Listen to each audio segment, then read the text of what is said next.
नमस्कार दोस्तों। मैं डॉक्टर सुशील त्रिपाठी। आज इस वीडियो के माध्यम से हम डाइजेशन के बारे में कुछ चीज़ें जानेंगे, समझेंगे और हमारे डाइजेशन का क्या इम्पोर्टेंट है हमारे लिए, उसके बारे में मैं कुछ चीज़ें शेयर करता हूँ आपको, कुछ उसके बारे में बताता हूँ। तो सबसे पहली चीज़ ये है कि हमारा पाचन या हमारा डाइजेशन हमारे लिए कितना इम्पोर्टेंट है। ठीक है। और क्या आगे जैसे अभी इम्यूनिटी की बात हम कर रहे थे इस कोरोना काल में पूरे टाइम पे, तो क्या ये हमारी इम्यूनिटी को बिल्डअप करने के लिए या हमारी इम्यूनिटी को मेंटेन करने के लिए भी हेल्पफुल है? क्या इसका कोई डायरेक्ट रिलेशन है कि हमारा डाइजेशन ठीक रहेगा तो हमारी इम्यूनिटी भी ठीक रहेगी? तो हम इन चीजों को या इन बिंदुओं को इस वीडियो के माध्यम से मैं आपके बीच में पहुंचाने की कोशिश करूंगा। सबसे पहली चीज ये है कि हम किसको बोलेंगे कि हमारा डाइजेशन ठीक है ना? तो एक चीज सामान्य, जैसा हम सभी लोग जानते हैं कि एक अच्छे से हमको भूख लगे, मोशन हमारा क्लियर हो, बहुत हैवीनेस ना रहे पेट में, तो इन जनरल हम मानते हैं कि हमारा डाइजेशन ठीक चल रहा है। ठीक है। बट कुछ एक आध कंडीशन है जो मिथ मैंने अभी तक देखा है लोगों के बीच में, जिसको कि हम करेक्ट मानते हैं, टेकन फॉर ग्रांटेड लेते हैं, तो हमको उस चीज को भी ध्यान में रखना है। जैसे कि नंबर ऑफ मोशन, अगर हम पूरे दिन में हम 24 आवर्स के अंदर पे 4 5 6 बार मोशन जाते हैं, या हर खाने के बाद हमको अर्ज होती है मोशन की, ठीक है, गए washroom, need not to be की मोशन हो, बट अर्ज होती है हर बार पे, ठीक है, तो क्या ये ठीक है? क्या बहुत सारे लोग बोलते हैं हाँ ठीक है, अच्छी बात है, 3 4 बार हुआ, 5 बार हुआ मोशन, अच्छे से पेट साफ हो गया, तो इसमें क्या बुराई है? ठीक है। तो हमको एक चीज समझना है कि ये अगर एक दिन के लिए ही है, ये अगर 2 दिन के लिए है, तो कुछ दिक्कत नहीं है। बट अगर ये हमारे रेगुलर रूटीन में आ चुका है, अगर हमको हर बार ही 24 घंटे में 5 बार 4 बार मोशन जाना पड़ रहा है, हर खाने के बाद मुझे अर्थ हो रहा है, तो हमको इसको टेक केयर करना पड़ेगा।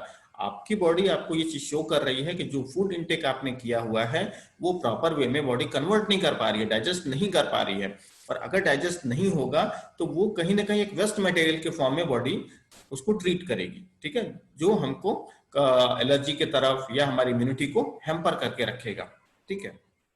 थोड़ा इसको सिंप्लीफाई करता हूं मैं इस तरीके से, जैसे आप मेरे पास आते हैं या कहीं भी जाते हैं कि भाई मुझे मेरी इम्यूनिटी को बूस्टअप करना है, मुझे मेरी इम्यूनिटी को बढ़ाना है, तो क्या होता है? जैसे च्यवनप्राश ले लिया, अश्वगंधा ले लिया, गिलोय ले लिया, ठीक है। अब जैसे अगर आपने च्यवनप्राश लिया, ठीक है, तो जब आपने उसको इंटेक किया, जब आपने उसको खाया, तो वो हमारे डाइजेस्टिव हिस्से तक गया, हमारा जो पाचन तंत्र है वहां तक गया, उसके बाद पे वहां पे वो प्रोसेस हुआ, पचा, और फिर वो बॉडी में उसके इंग्रेडिएंट सर्कुलेट हुए, ठीक है, ताकि हमारी इम्यूनिटी बूस्टअप करे।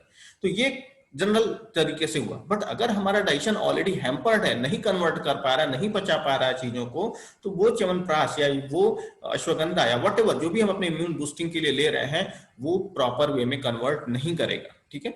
तो जो रिजल्ट हमको उसको खा करके सपोज कि 100% मिल रहा था, वो हमको मे बी 70% ही मिल रहा है, 80% ही मिल रहा है, 50% ही मिल रहा है, डिपेंड्स कि हमारा उस टाइम पे डाइजेशन कैसा है जब हमने उसका इंटेक किया हुआ है। ठीक है। तो पहले चीज ये कि हमारा जो डाइजेशन है और हमारा जो इम्यून है, ठीक है, इन दोनों का एक डायरेक्ट रिलेशन है।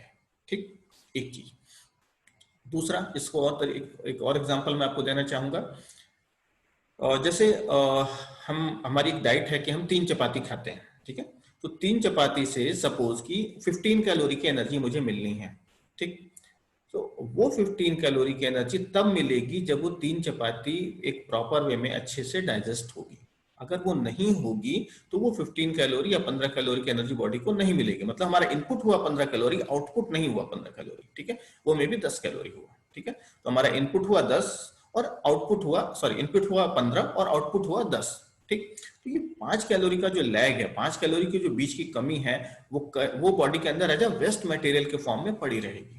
ठीक। और ये जो वेस्ट पार्ट बनता जाएगा हर दिन एक एक करके बॉडी में, ये हमारे बॉडी के इम्यून सिस्टम को और हमारे बाकी प्रॉब्लम्स को की तरफ हमको पुश करके रखेगी। लाइक बहुत सारे प्रॉब्लम्स हो सकते हैं, मे बी कि हमारा डाइजेशन, जैसा मैंने आपको बताया कि नंबर ऑफ मोशन बढ़ सकते हैं, म्यूकस आ सकता है, ठीक है, एसिडिटी की प्रॉब्लम हो सकती है, ज्वाइंट की प्रॉब्लम हो सकती है, बहुत सारे तरीके से अपने को सिम्टोमाइज कर सकती है।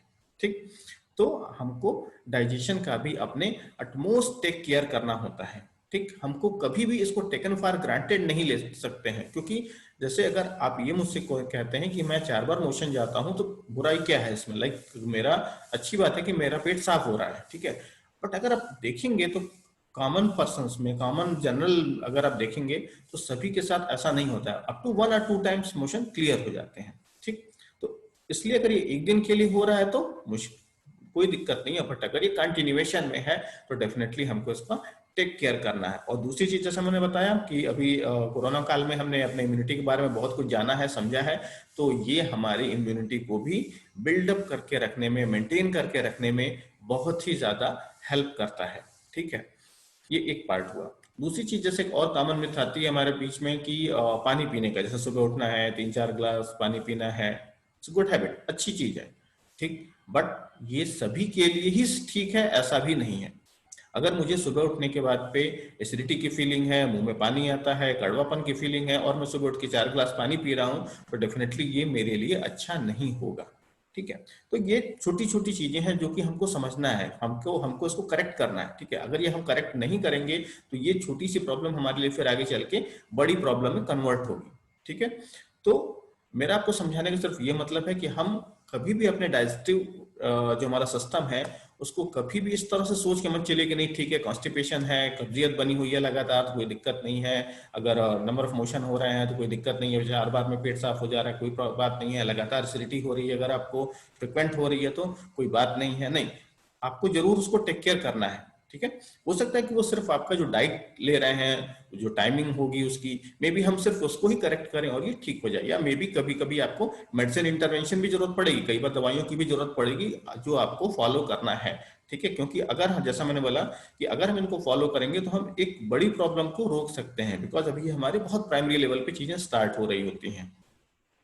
ठीक है, और दूसरी चीज कि जो कुछ भी हम ले रहे होते हैं, लाइक हमारा जो डेली का फूड है, या कुछ हम अगर एक्स्ट्रा ले रहे होते हैं अपने इम्यून के लिए या मसल बिल्डअप के लिए या वेट गेन के लिए, सभी तरह की कंडीशंस के लिए ये आपको एक प्रॉपर या एक अल्टीमेट रिजल्ट, जिस वे में हम रिजल्ट चाह रहे होते हैं उसको देने के लिए ये आपको हमेशा हेल्पफुल होती है। ठीक है, तो आज के इस वीडियो में इतना ही, और फिर अगले वीडियो में हम बाकी चीज़ों के बारे में भी शेयर, कुछ नई नई चीज़ों के बारे में जानेंगे। तब तक के लिए धन्यवाद, नमस्कार।